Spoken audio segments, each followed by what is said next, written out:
Баршаңызға қайырлы күн, құрметті менің оқырмандарым. YouTube каналыма қош келдіңіздер. Бүгін сіздермен өте дәмді болып шығатын фунчозаның рецебімен бөлісетін боламын. Керемет салаттардың бірі, міндетті түрде жасап көріңіздерші. Өте дәмді болып шығады. Ол үшін бізге осындай тауықтың төс еті қажет болады. Мендегі үйдің үндігінің төс еті, және де осыны жіңішке ұзыншалап турап аламыз. Барлығын турап алғаннан кейін табамызға май құйып, қызғаннан кейін осы етімізді, тауық етін салып, жақсылап ағарғанша қуырып аламыз. Үстіне су құйып, көп қайнатып пісірудің қажеті жоқ. Тауық еті болғандықтан өте тез піседі. Осылай ағарып, суы тартыла бастаған кезде дәміне қарай тұз және де паприканы салып, жақсылап араластырып, тағы да 1-2 минут аралығында қуырып аласыздар.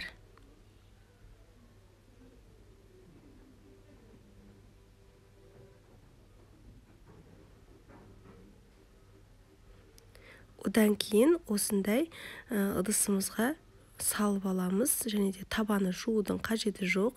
Оған біз қазір болгар бұрыштарын қуырып алатын боламыз.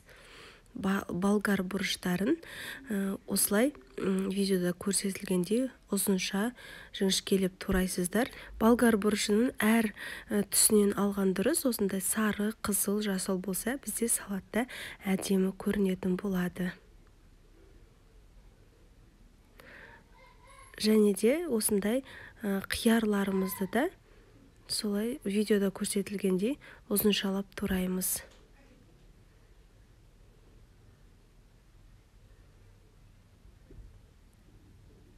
Қызанағымызды да видеода көрсетілгендей жіңішкелеп турап аламыз да табамызға жаңағы май құйып, бірінші болгар бұрышын 1-2 минут аралығында ғана осындай қуырып аламыз.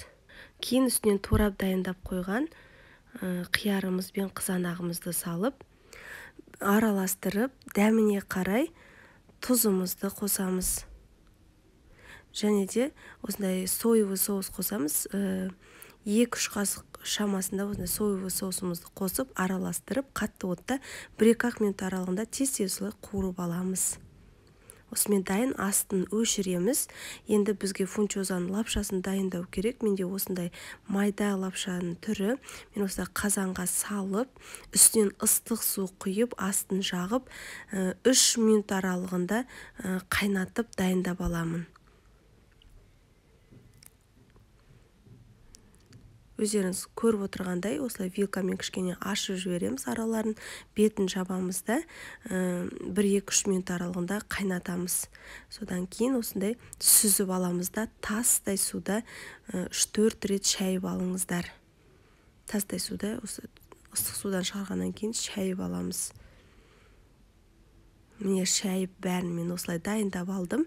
Енді үстіне жаңағы дайындап қойған тауық етін, және де осы көкөністерімізді саламыз. Және де кинзамен ұсақтап туралған чесногымызды саламыз да араластырамыз.